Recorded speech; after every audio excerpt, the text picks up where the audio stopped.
బులెటిన్లో మరో breaking news చూస్తున్నాం. ఏపీ లిక్కర్ స్కామ్లో మరో కీలక పరిణామం చోటు చేసుకుంది. ఈ కేసులో కీలకమైన గోవిందప్ప బాలాజీని సిట్ అధికారులు అరెస్టు చేశారు. గోవిందప్పను మైసూరులో అరెస్టు చేసిన సిట్ అధికారులు విజయవాడకు తరలిస్తున్నారు. ఇక ఈ వ్యవహారంలో అతను A33గా ఉన్నారు. బాలాజీ భారతీ సిమెంట్స్లో డైరెక్టర్గా ఉన్నారు. బాలాజీ ముందస్తు బెయిల్ పిటిషన్ను ఏపీ హైకోర్టు డిస్మిస్ చేసింది. సుప్రీంకోర్టులో విచారణ దశలో ఉంది. ఏపీ హైకోర్టులో ముందస్తు బెయిల్ పిటిషన్ డిస్మిస్ అయినప్పటి నుంచి గోవిందప్ప అజ్ఞాతంలో ఉన్నారు. బాలాజీ అరెస్టుతో లిక్కర్ కేసులో అరెస్టులు 5కు చేరుకున్నాయి.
సీఎంఓ మాజీ సెక్రటరీ ధనంజయ రెడ్డి, సీఎం మాజీ ఓఎస్డీ కృష్ణమోహన్ రెడ్డికి 3 రోజుల క్రితం సిట్ అధికారులు నోటీసులు ఇచ్చారు.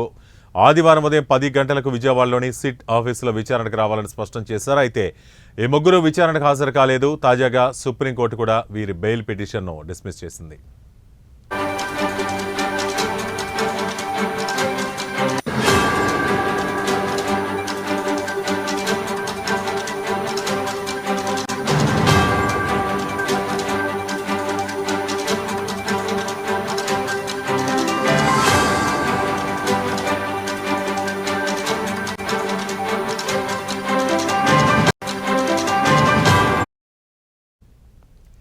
ఇక ఈ ఇద్దరికి ప్రస్తుతం అరెస్ట్ అయిన గోవిందప్ప మంచి స్నేహితుడన్న ప్రచారం ఉంది.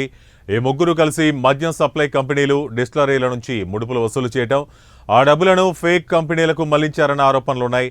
రానున్న రోజుల్లో ఈ స్కామ్కు సంబంధించి మరికొంతమంది అరెస్ట్ అయ్యే అవకాశం ఉంది.